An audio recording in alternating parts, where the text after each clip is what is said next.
Abacha had just taken over from Shenikon, and we had just come from the grueling decline of Nigeria during the Babangida era.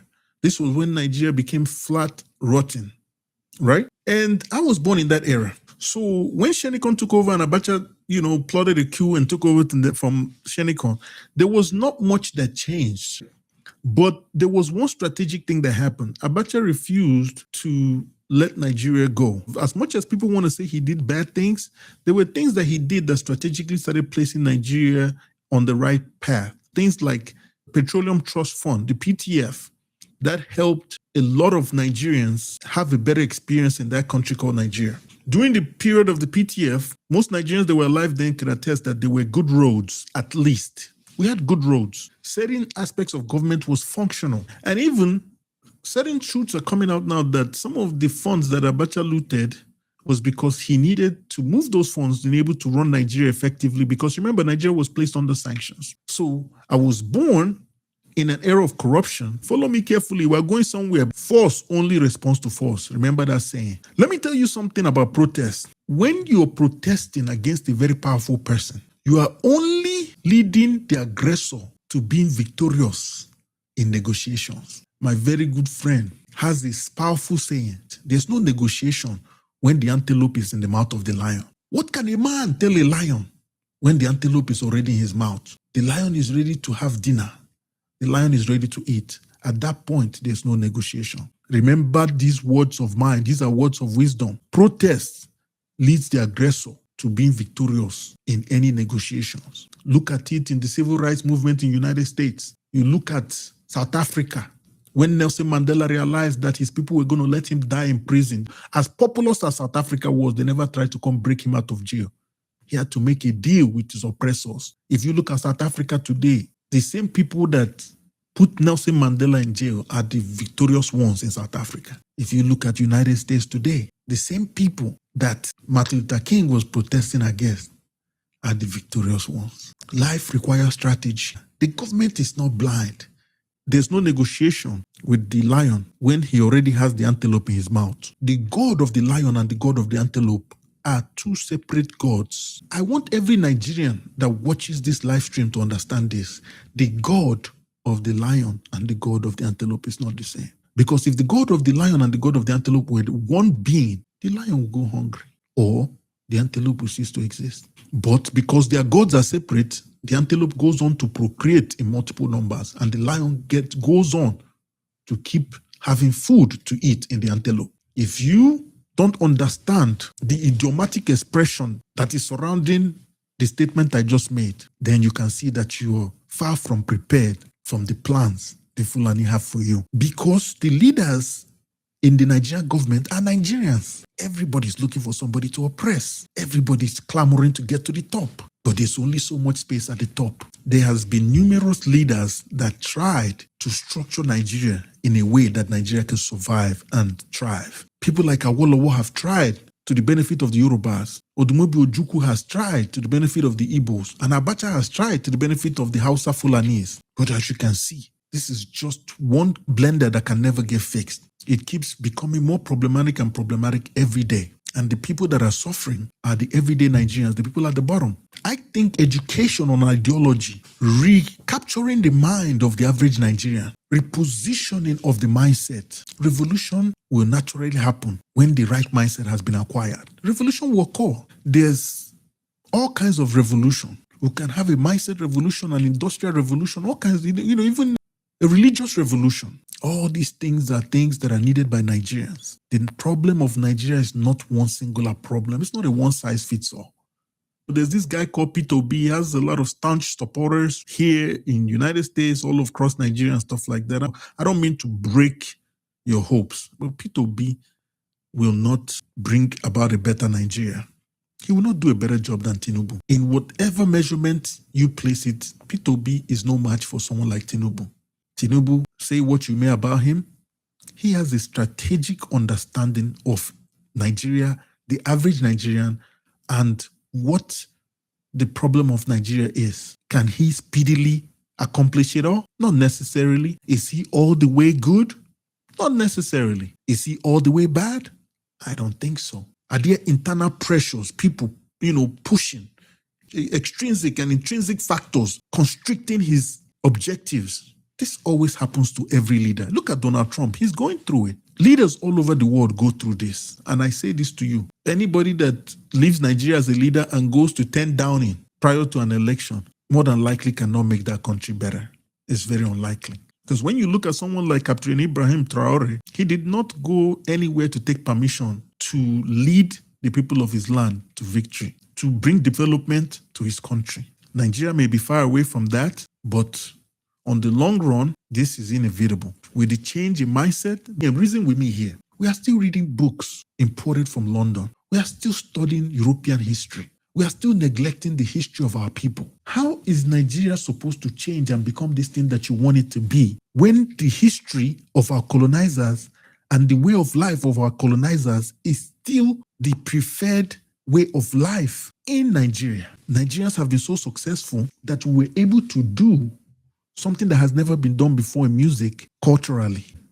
We're going to be able to do the same thing we did with our music, our movie industries, so on and so forth, in our politics and our governance. Like I said, P2B, with us still clinging onto the gown of our colonizers, you can change the leaders for as long as you want. The results will be the same. We gained our independence in 1960, and as you can see, the more they try to change, the more things remain the same. So this is just apparent in everyday life. Look around you. Look at the Naira to dollar exchange rate, Naira to pounds. Look at the cost of things starting from 1960 till today. You'll see that even if you precede 1960 and go before that, I've been looking at videos online about Lagos, different cities. Nigeria has never been good. Not for the average Nigerian. Nigeria has never been good. Ever since colonization, Nigeria has never worked for the average Nigerian. This is the truth. I don't think most people are ready to do what it takes to bring about the Nigeria that we need. That's the truth. I don't think most people are ready to sacrifice what it takes for us to usher in the change that is needed to get the Nigeria that we need. If I'm lying, people can come in here and defend their position. The average Nigeria is not right. I have a friend, he used to tell me one Nigeria. Today he's in Canada. His birthday just passed and I asked him, what happened to one Nigeria? Why are you in Canada? What happened to one Nigeria? You see, in life, people are always going to search for greener pastures. The average Nigeria just wants to survive. The average Nigeria just wants to live. The average Nigerian wants to just get somewhere in life and live out a productive and fruitful life. This is not too much to ask for. And that's why I said earlier, your government know this. The government is not blind. They know these things. But the average Nigerian is not ready to let their head separate from their neck. And until the average Nigerian is ready, Nigeria will never change. This is the truth. Everybody watching and listening knows this. It's not going to happen. Because for change, for the kind of revolution that Nigeria needs to happen, for it to occur, there has to be bloodshed. That's the truth. But people are not ready for this. The sons and the daughters of the rich are not amongst these people. They are somewhere in a Prado Jeep. These people are moving high and mighty. When it's time for medical checkups, they go to United States. They do what they need to do to get the experience that they need to get. They marry amongst each other. They have the most productive life as afforded to them by their parents. As a matter of fact, for you guys watching, check out my other YouTube channels. I have a channel called The Solutionist. The other one is the Choo Choo Mosu. That's the men's channel where we talk about everything concerning men. I have the Solutionist channel where we talk about everything concerning money. And then on this channel, I just tackle a broad range of topics. Tinubu is not your enemy. If you really think about it, most Nigerians are their own enemy. They adopt wrong ideologies. They refuse to enact change for themselves. Change begins at the least of us. It doesn't start from the top. It starts from the bottom. If these politicians see that you guys don't want them no more, that you guys are ready to live life outside of them, not going to vote and do all this rubbish, you start to build businesses, start to build things that make your life better, start working together, start liking each other, showing love to each other, leaving this religion and Western nonsense to the side. You will see that life will change for most Nigerians. Let's do the practical things. Let's stop putting our life on the line. We have things to build. United States and so many countries became great because the average citizen opted to use their mind. Instead of challenging their mind towards the government and asking, what can Tinubu do for me? The average Nigerian should be asking themselves, what can I do for my people? How can I serve Nigeria? How can I serve my people? I know it's not easy. I know it's very difficult. We have the resources. How are you trying to deal with insurgency and banditry and terrorism with no concrete plan? We're talking about people that have billions, some of them zillions, people that have truckloads and warehouses of money. There's so much more we can do. We don't have to rely on the Nigerian government. People provide real solutions to real problems. We have a real problem in Nigeria. Recognize it. The problem of Nigeria is easily fixable. It's just that we have empty heads, people that are not thinking. Nigeria has arable land. I can even tell you right now, one of the biggest problems in Nigeria is that we've abandoned agriculture. That's one of the biggest problems in Nigeria, is that we've abandoned agriculture. Anybody that cannot feed themselves will lose their life to just their enemy. If you cannot feed yourself, you're gone. At the basic level of life, a human being should be able to factor in at least their own food. I'm not asking Nigerians to be patient. I'm asking you to be proactive. If I say Tinubu is not your problem, most of you will come for my head. The problem of Nigeria is Nigerians. Let me explain. If you are an average Nigerian, right? If you're an average Nigerian, you get a visa, you come to United States, someone accommodates you, you get some level of residency, and you start driving like, say, an Uber. In less than 8 months, most Nigerians that come here start making headway and succeeding more than 60% of the average American. Why? It's not that nothing changed. It's just the geographical location changed. The person just went from a place of scarcity to a place of abundance. And just like that, boom, their life just changed. When you see Nigerian boys here, Nigerian girls here in the United States hustling, they are not hustling because it's just in their blood. They are hustling because they know the hostile nature of where they are coming from. They know what the alternate reality is. If they don't hustle as hard as they need to, what do they go back to? Come back there and start complaining with everybody? No. Yes, the country is bad. Yes, things are not good. Yes, things are not moving well. Yes, the government is not doing their part. Yes, the government has struggles. Yes, system have struggles. But in every society, the people that reign supreme, that make things happen, are the people. If you killed every Nigerian, what would the government have to govern? They have nobody to govern. You Nigerians are the power. You guys are the uranium. You guys are the gasoline. You are what makes the society concrete. You're what makes the society move. Without you, nothing can happen. If you topple your government today, nothing will change, because it will be the same people that will go into power and try to run the country. They will run it back into the ground. But now, if we go towards the route of innovation, where we start going back to the things that we know, like agriculture, at least feeding ourselves. The average Nigerian needs food. We need to feed. We need to be able to walk around not hungry, because there's a saying by a British man called Winston Churchill. I wish I could quote an African, but you see, we don't value our own. So when I went to school, they mostly taught us about the British. Winston Churchill said, a hungry stomach has no political advisor. Why are people talking about politics when they haven't even eaten? People are supposed to be farming, raising food, selling food. If there's anything we know that somebody will buy in Nigeria, is food. If there's anything that sells every day in Nigeria, is food. We should take it back all the way to our farmland. They've made agriculture undesirable in your country. If you come here, anywhere you go to Bolingbrook, all you see is farmland. Like, these people have okra, maize. You can eat maize for days. You can go and pluck one. Nobody will bother you. Corn everywhere. You see this one here. What's his name? Oluwa Shehu Bakare. One Yoruba idiot. He's talking about thunder go fire you. You be idiot. I beg, go sleep. If you look at this guy, he has no single innovative idea. So he's frustrated at the government. The truth is that if you're innovative, you won't care about what the government is doing. That's the truth. All you Nigerians have the capacity. If you're in Nigeria right now watching me, if they give you a plane ticket, you come here, you will probably do better than me. You will excel. You will blow up. Because why? The opportunity is here. You're in the region of abundance. You just left a place of scarcity. Nigeria is a place of scarcity. The problem is not your government. The problem is the place, the people, the mindset.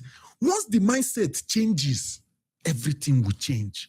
Your mindset is your world. Your mindset is your reality. I don't care what anybody gives you.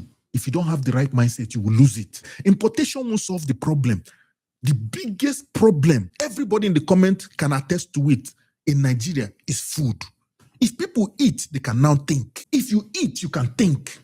When you're hungry, you don't think well. If you eat food, you can think straight. You can even notice it even with women. It's very common amongst women. When a woman is hungry, like she acts very erratic, she's very impulsive. When a woman is already impulsive, but when she doesn't eat, she's even more impulsive. Are you understanding me? So we need to be careful about where we dislodge the problems of our society to. The biggest problem we have in our society called Nigeria is the citizens, because the citizens are the ultimate value. I've said it before. If you remove Nigerians, what would the government rule? Who would they lead? There's nobody to lead. Oh, God, you are working for Tinubu. I'm not working for Tinubu. That's false.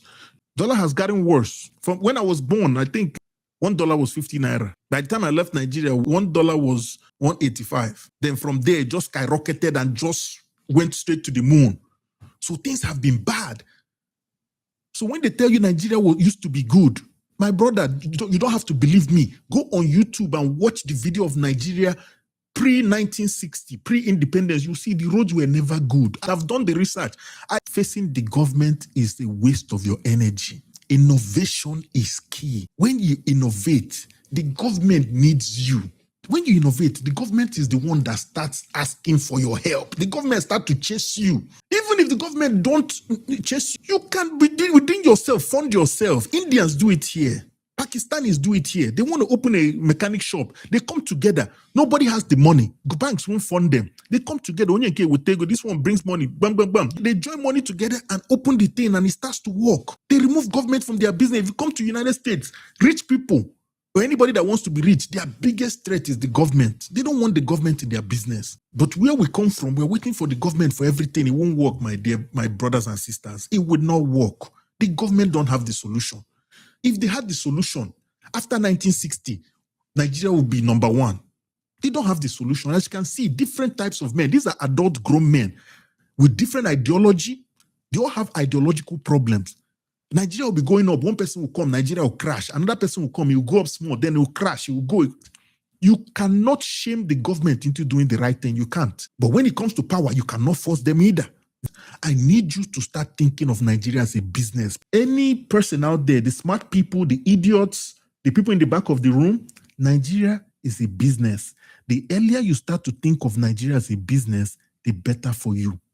Nigeria is not a country. Haven't you noticed something that Igbos, wherever they go, they always go and succeed? Not all Igbos, but most of them, the enterprising ones, they don't go and start looking for the government to solve their problem. The average Igbo man can solve his problem. The Yorubas have caught on to it too. The Yorubas I see here in Chicago, they go and source their survivor. They don't wait for American government. I've been to Portugal. The Africans, the Nigerians I met there, every Nigerian that leaves that country, they'd always blossom and do well. For you to do well in Nigeria, you have to go somewhere, source your survival, raise capital, then come back into Nigeria. That's the only way. The only thing holding the average Nigerian from blowing up is just capital. That's it. Opari. You just need to source capital.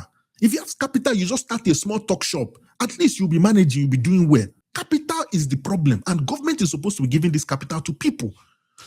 Nigeria is a very, very prime and ripe real estate for any type of business for people to blow up. Nigeria has an innovation problem. We need to teach more young men to be innovative.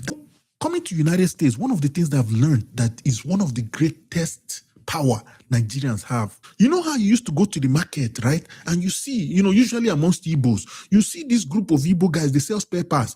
And then somebody come to his shop to buy a spare parts. He doesn't have the spare parts. Then he will run to another person's shop, right? And then he will say, okay, now you have these spare parts. He will now take the customer and go and sell it to the customer at his friend's shop as though it's his own second shop. This is how life should be. This is innovation. We need more innovative people. We just don't need educated fools, idiots with certificates just walking around. What do you think the Fulanis are doing with all those land that they capture?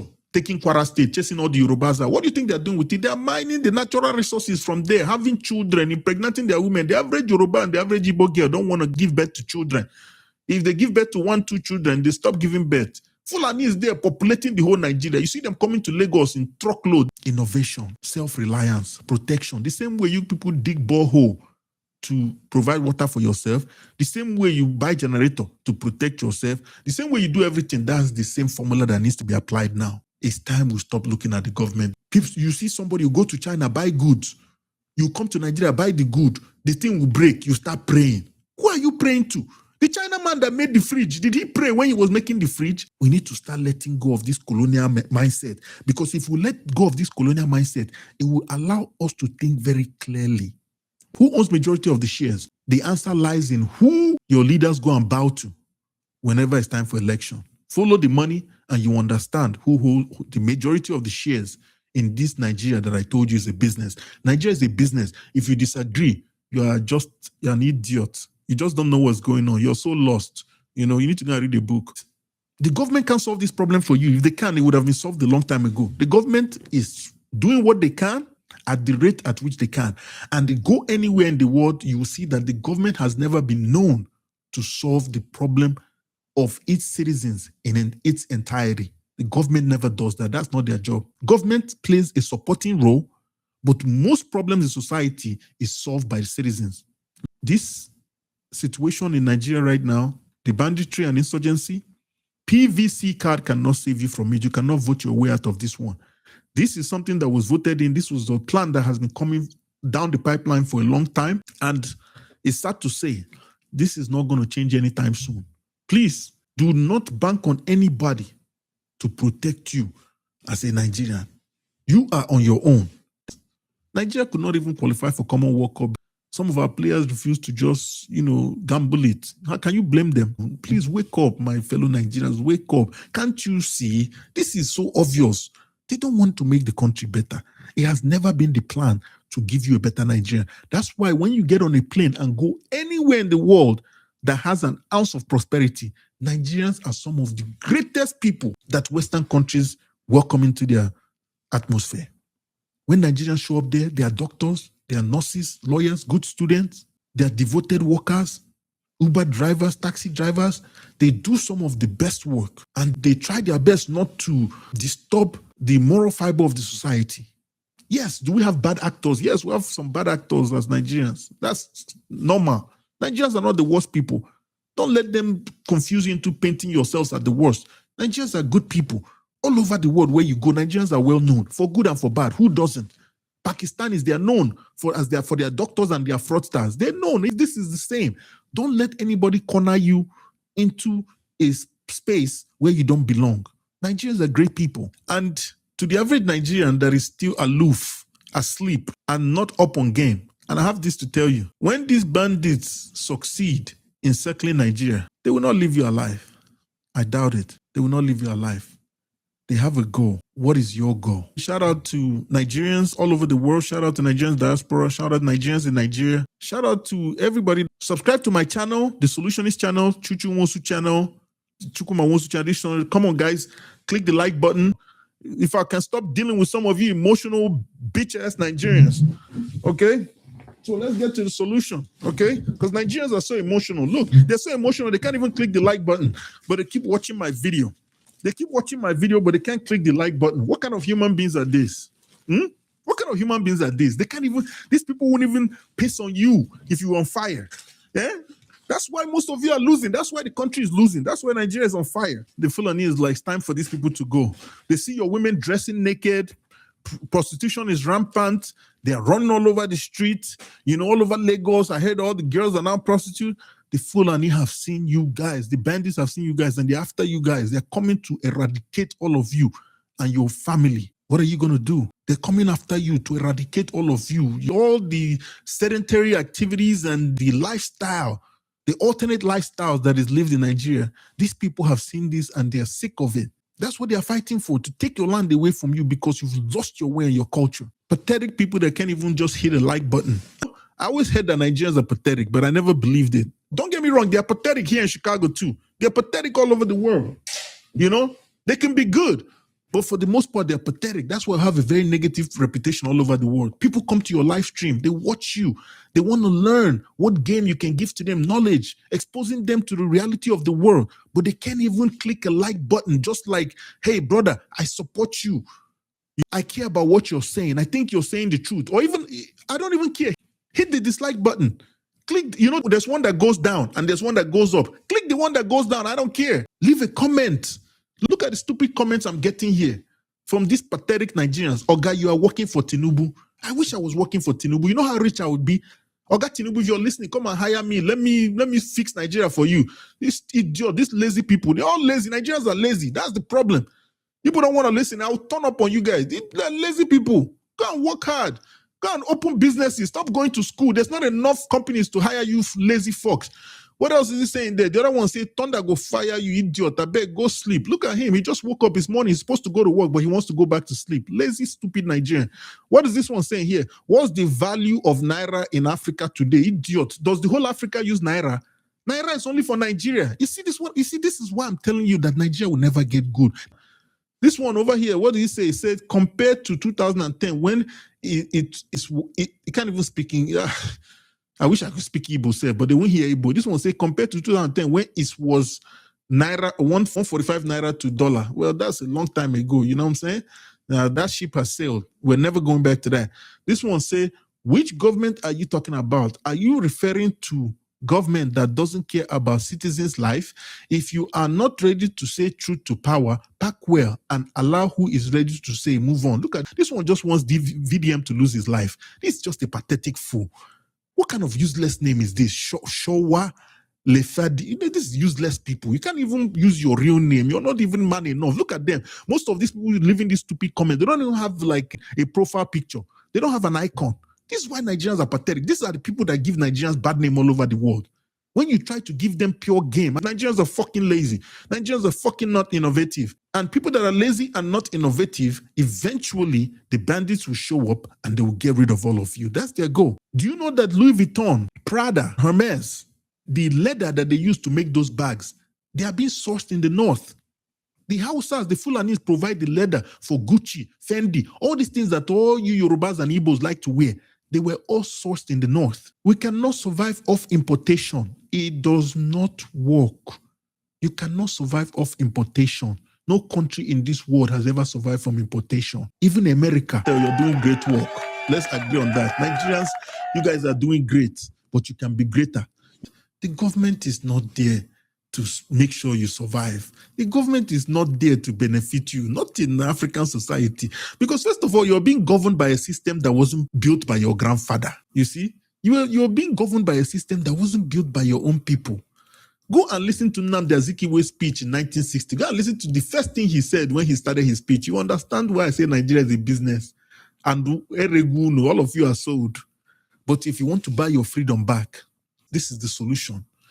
The cooker of men. There's nothing wrong with you as a Nigerian. You're just hungry. Once you eat, your brain will open. You start to think clearly. If you come to this Chicago, Nigerians are doing so well. Everywhere you go, you see New York, Texas, Nigerians are doing amazing. There's nothing wrong with you. You're in perfect order. You're just hungry. It might not necessarily be for food. Maybe just good environment. You're a human being. Something with the mindset where Nigerians get. They can't die for these people. Oh. You understand? These people are cowards. They go run, leave you, VDM. Nigerian men still fear women. How are you guys going to progress when you're afraid of your women? I fear women. Me, I'm not afraid of women. No. By the way, despite of everything that was said on this live stream, you Nigerians are my people. You're my only people. I have nobody else. I just want you to understand that when you go to sleep, think about everything that was said on this live stream. This is our reality. What are you going to do about it? Thank you so much.